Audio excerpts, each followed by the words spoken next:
Good morning, boys and girls. Happy Tuesday. We're ready for day 2. And also wanted to wish you all a happy St. Patrick's Day. Got my green on, so hopefully I won't get pinched by at least Caitlin, and hopefully Elsie over there will not scratch or pinch or anything else. But I wanted to go ahead and continue with our next chapter in The Thief of Always and kind of keep you up to speed with what we're doing with our fantasy unit.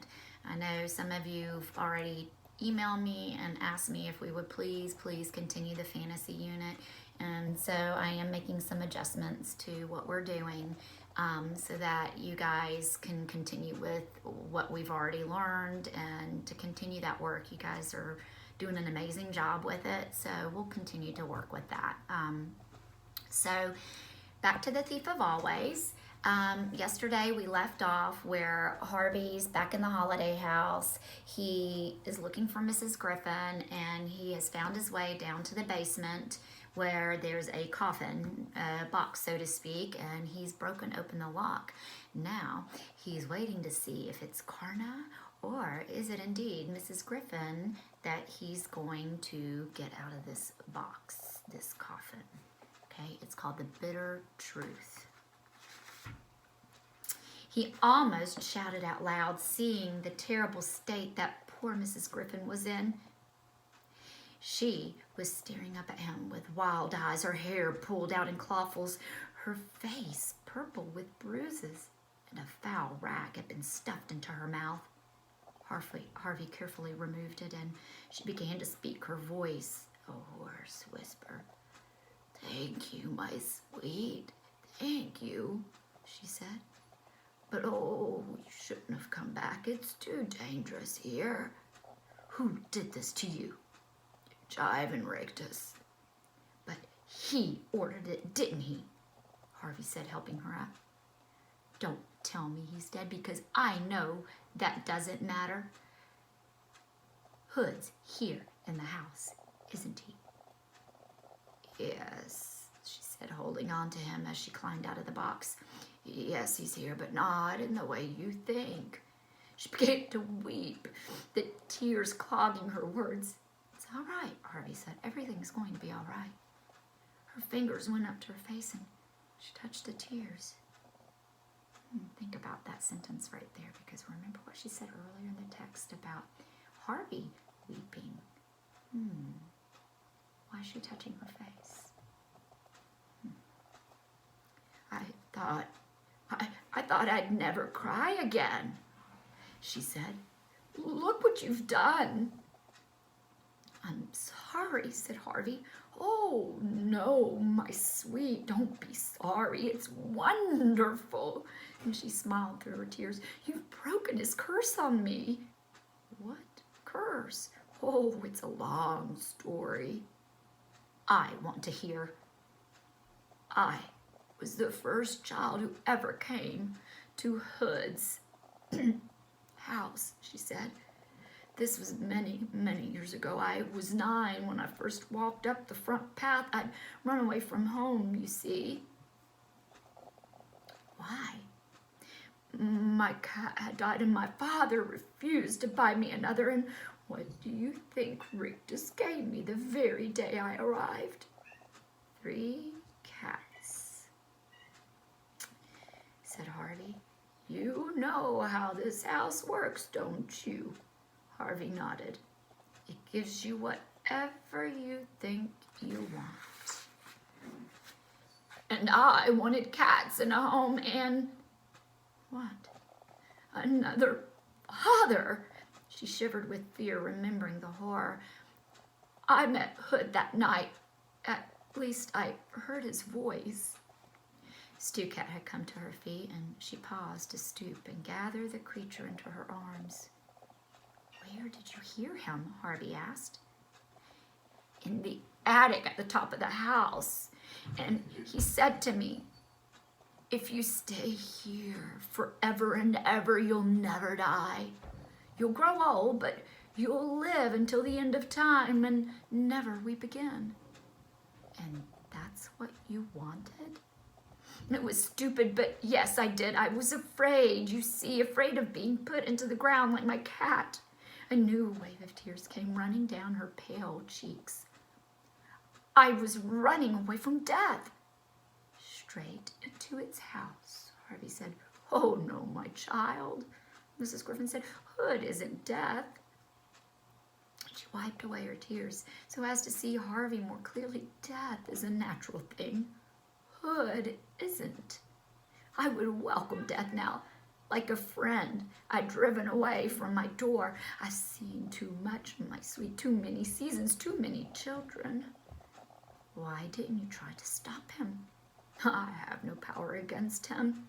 All I could do was give the children who came here as much happiness as I knew how.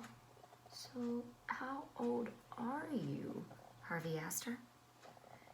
Who knows? She replied, laying her cheek against Stu Cat's fur.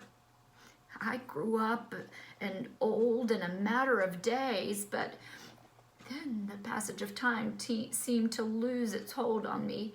Sometimes I've wanted to ask one of the children, what year is it in the world outside? I can tell you. Don't, she said, putting a finger to her lips. I don't want to know how the years have flown. It would hurt too much. What do you want then? To die, she said with a little smile. To slip out of the skin and go to the stars.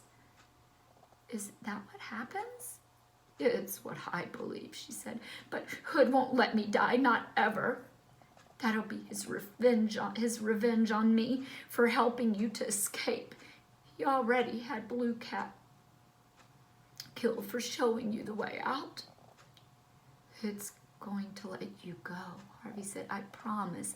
I'm going to make him. She shook her head. You're so brave, my sweet, she said, but he won't let any of us go. There's such a terrible emptiness inside him. He wants to fill it with souls, but it's a pit, a bottomless pit. And you're both heading for it, said an oily voice. The speaker was Mar. She was oozing down the stairs. Oh, we've been looking for you up and down, she said to Harvey. You'd better come with me, child. She extended her arms in Harvey's direction, and he remembered all too well her transforming touch. Come, come, she said. I might still get you out of trouble if you let me make something humble of you. He likes humble things, does Mr. Hood. Fleas, worms, scabby dogs. Come to me, child, quickly. Harvey looked around the cellar. There were no other ways out. If he was to get Mrs. Griffin up into the sun, it had to be by way of the stairs, and Mar was standing in front of them. He took a step in her direction, and she smiled toothlessly. Good, child, good, she said. Don't, Mrs. Griffin said. She'll hurt you. Hush, woman, Mar said. We're going to have to nail that lid down next time. Her greasy green eyes swiveled back into Harvey's direction, and he knows what's good for him, don't you, boy? Harvey didn't reply. He simply kept walking toward Mar, whose fingers seemed to be growing like a snail's horns, reaching out to fix upon his face. You've been such an obedient boy, Mar went on. Maybe I won't turn you into a worm after all. What would you like to be? Tell me what's in your heart. Never mind my heart, Harvey said, reaching out toward Mar. What about yours? A puzzled look came over Mar's face. Mine? She said. Yes, said Harvey. What do you dream of becoming? Oh, I never dream, she said defiantly. You should try, Harvey told her. If you can change me into a worm or a bat, what could you do for yourself? Oh, think about that, guys. We know what Mar does. And we know who Harvey is now. And we know what he says and what he does matters. So just think about that for a second. Okay. The defiance on her face became bafflement, and the bafflement turned into panic. Her outstretched fingers began to retreat into themselves. Harvey reached for them like lightning, however, interweaving his fingers with hers. What do you want to be? He said to her. Think! She started to struggle, and he felt her magic surging through her fingers into his, attempting to work some change on him. But he didn't want to be a vampire bat anymore, and certainly didn't want to be a worm. He was quite happy to be himself. The magic, therefore, had no hold on him. Instead, it flowed back into Mar. He began to shake as though she were being dipped in icy water. What are you doing? She demanded. Tell me what's in your heart, he said, returning her invitation. I'm not telling you, she replied, still trying to wrest her fingers free of his. But she was not used to having her victims resist her this way. Her muscles were soft and flabby. She pulled and pulled, but she couldn't escape him. Leave me alone, she said. If you harm me, Mr. Hood will have your head. I'm not harming you, Harvey replied. I'm just letting you have your dreams the way you let me have mine. I don't want them, she yelled, struggling more than ever. He wouldn't let her go. Instead, he drew closer to her, as if to wrap her up in his arms. She started to spit at him, grab great gobs of slime, but he wiped them from his face and kept approaching her. No, she began to murmur, no. But she couldn't keep the magic she'd intended for him working on her own skin and bones. Her fat face began to soften and run like melting wax. Her body sagged in its ragged coat, and a greenish gruel began to pour out onto the floor. Oh, she sobbed, you terrible child. What dream was this, Harvey wondered, that was turning Mar to mush? She was growing smaller all the time, her clothes dropping off of her as her body shrank, her voice becoming thin. It could only be moments before she disappeared altogether. What do you dream about? Harvey said as Mar's fingers ran away between his own like brackish water. I dream of nothing, Mar replied, her eyes sinking back into her disintegrating skull. And that's what I've become. She was almost lost in the folds of her clothes. Nothing, she said again. She was no more than a dirty puddle now, a puddle with a fading voice. Nothing. And she was gone, devoured by her own magic. You did it, Mrs. Griffin said.